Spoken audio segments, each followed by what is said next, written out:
going to share 7 marketing secrets that hardly anyone talks about. This video is for you if your marketing is not quite working as you want or delivering the results that you're after. And even if it is working okay, it will help you improve your marketing and drive more sales and ultimately more growth. Above all, what you will get from this video is how to think about marketing, how to analyze strategies and work out what is going to work for you, for your business, or for your clients. Often when I hear people say my marketing isn't working, it's actually more a problem of volume than it is quality, right? So people often say things like, no one is clicking, no one is watching, no one's engaging, or I often hear people say, the algorithm hates me, right? And usually this is simply because they're not doing enough. So here's a great example from a guy called Cody, right? He posted this tweet the other day. He got 2 million impressions on Twitter, and all he's done is post more, right? So he posts 10 tweets every single day, 7 days a week, right? And this actually made me think that for my publishing company that I own, where Twitter is a big part of our marketing, we just actually weren't doing enough, right? This was a huge kick up the ass for me, right?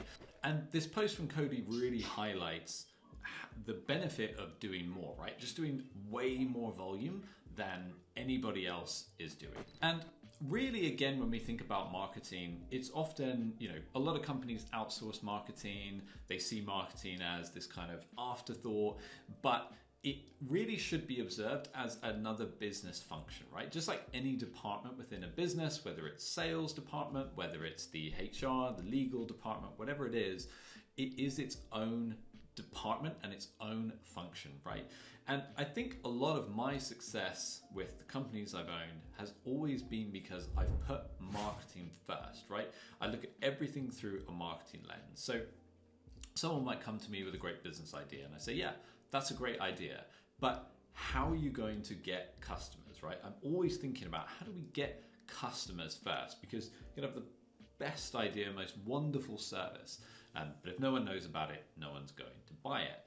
And the other mistake that people make with marketing is they bounce around platforms way too much, right? So they post a few times on Twitter, they post one YouTube video, they post on Facebook once, and they don't get a result, and they say, that platform doesn't work for my content, my audience isn't there, and they kind of give up on it. And again, it's just because they haven't given it enough of a try, right? If you've been posting on Twitter 10 times a day, every single day for 6 months with no result, well then maybe it doesn't work for you, right? But most people never give it that chance.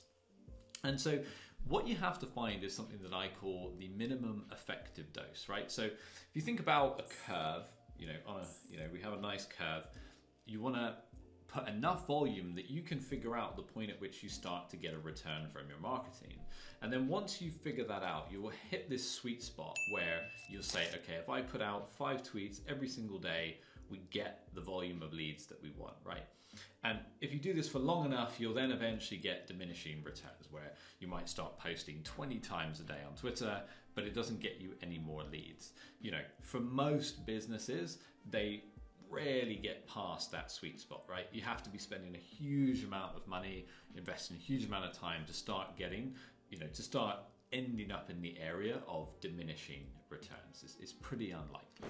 The next key element to think about when it comes to your marketing, improving your marketing and getting better results from it is the rule of 7.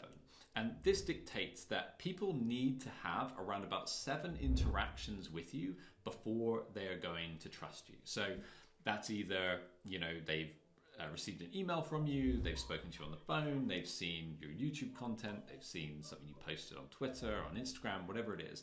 And of course, the amount of times goes up or drops down based upon the service that you're selling. So if you're selling an incredibly expensive high ticket item, people are going to need to have interacted with you and seen you more than 7 times, maybe even double, more like 14 times. If you're selling something really, really cheap, like a pen, they only need to see it once, probably, right? There's a pen at checkout, I'll buy it. Fine. So there's this curve in terms of how often people need to interact with you in order to trust you to then really be able to make that decision. And the other way I like to think about marketing is sales is very much a one-to-one thing, right? You get on the phone with someone and you're trying to sell that one person, whereas marketing is a one-to-many situation, right? If I put out good content, show that I'm trustworthy, that people get comfortable with me, I can sell one thing many, many times over to multiple people, potentially without ever getting on a sales call with them, right? So that's the other way to think about this rule of 7. And this relates back to the idea of more, because you just have to keep showing up. If you keep showing up, you keep putting content out there, then you will get that success. A good example of this is, so my wife, she's an online personal trainer, and she had a lot of other people who wanted to do what she did, and they would post a few times on Instagram and say, yeah, this isn't working, right? How have you built this business? And she posted every single day without fail for an entire year, right? So if you think 365 posts on Instagram, every single day, a picture, a video with a caption. And of course, naturally, her business grew, right? And that encompasses this keep showing up, but also the element of more, right? That's a huge amount of volume to put out there. So it's those first two points about marketing to really think about. Then the next key element and mistake that people make is exposure, right? So you need to think about exposure in your marketing. The more often that we see something, the more likely we are to trust it, And so this has elements of the rule of 7, but really, again, exposure is just about, if people see you everywhere, you've probably seen this with certain, influencers that pop up. You see them on multiple platforms many times a day, and because they have this ubiquitous impression, right? We see them everywhere. We start to trust them more. It's just an inbuilt human instinct that we trust them more. And so, people often talk about this. A good example is in the context of email, right? Email marketing. So they might have a newsletter, they get people to subscribe to the newsletter, and maybe they send out an email once a month, right? Or once every couple of weeks, because they think, I don't want to bother people, I don't want to bombard them. I just want to contact them every now and again and give them a little update. But the truth is, people subscribe to that newsletter because they're interested in what you have to say. They want to be kept updated. And, there is an unsubscribe button, right? If your emails, if it's too much or they're not interested, they'll just unsubscribe.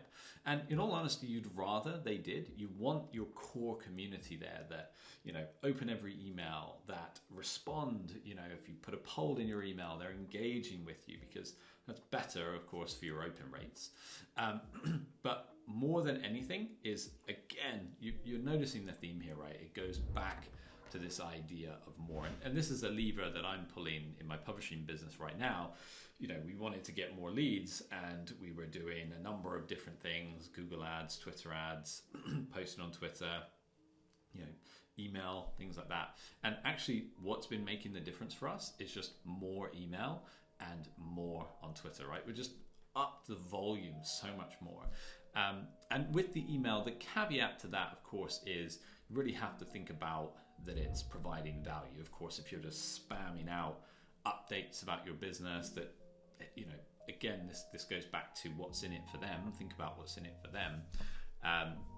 But that, as long as you keep giving value, people will keep showing up and hearing what you have to say. And then the next thing is to go deep, right? So again, we want to find a specific customer segment. We want to craft a message to that segment of customers, and then really go deep on that and just focus on that and get it working. And as it works, keep going based on that, And again, this is, if you find a channel that's working, this is the same principle of go deep, right? So a lot of people they'll set up a Twitter account, they get some results, and they think, great, I've got some results on Twitter. What's next? I should do a Facebook, I should do a YouTube, I need to have an email newsletter, right? And you want to just go really deep on one channel, make that channel work. I've made this mistake previously in my career where I got one channel working and went, great, I'm going to diversify now. And I split my attention too soon before we've really explored and squeezed all the juice out of that one channel.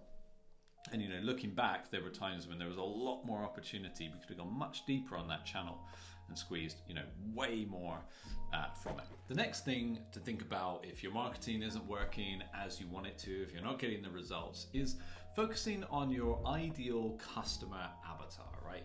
So some people take this a bit too far, where they want to sit down and come up with the person's name, eye color, what shoes they're wearing, what they had for lunch, right? I think that's a bit too far, and I think just a bit unrealistic. What's more realistic is to focus on your top customers and your top clients and really break down who those people are, right? So with my publishing company, they're usually over 50, often retired. We get a lot of people who are ex-police, ex-military, because they write stories about their experiences.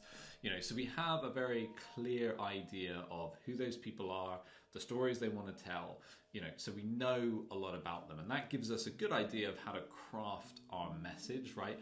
We know the motivations behind why they want to publish their book and why they want to get it out to the world. We can even extend it by saying that they love writing, but they don't want the hassle of doing the editing, doing the book cover, distribution. They just want somebody else to take care of that. So we know, the pain point that they have and the pain point that they want us to cure for them. And that is the next point about good marketing, is that you have to really understand what the pain is your customer has, because that's going to dictate all of your messaging around how you supply the cure for their problem. And it reminds me of a really good quote I heard, which is that people don't buy when they understand.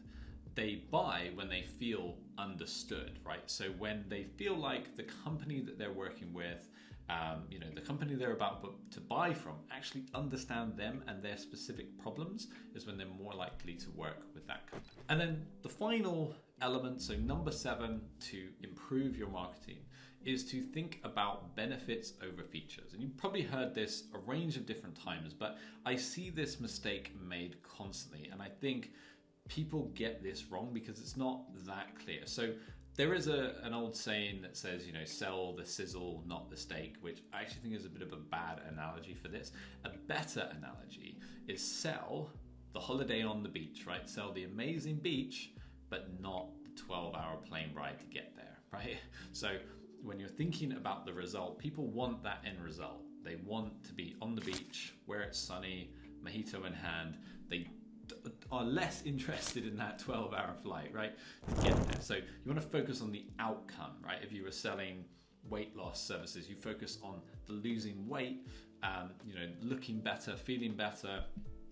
When you're doing the selling, you don't focus on all the tough gym workouts and the calorie restrictions that person is going to have to do to get there and to achieve it. And then the final element of this is people take action based on emotion, right? So if I bring this back to our publishing company, they want the outcome of holding their published book in their hands, the accolades that come with it, right? That's the emotional element, is being able to tell their story. But some days people are more emotional than others, so you have to always have this logic. And we might take action based on emotion, but we still want logic to back up and be able to reason around the decision that we made. So you still need to offer things like timelines, guarantees, key statistics that can actually back up the decision that someone is going to make. I hope you've enjoyed this video. If you'd like to work with me to improve your marketing, there are some links down below, so take a look. If you've liked the video, hit like, subscribe to the channel, and I'll see you in the next one.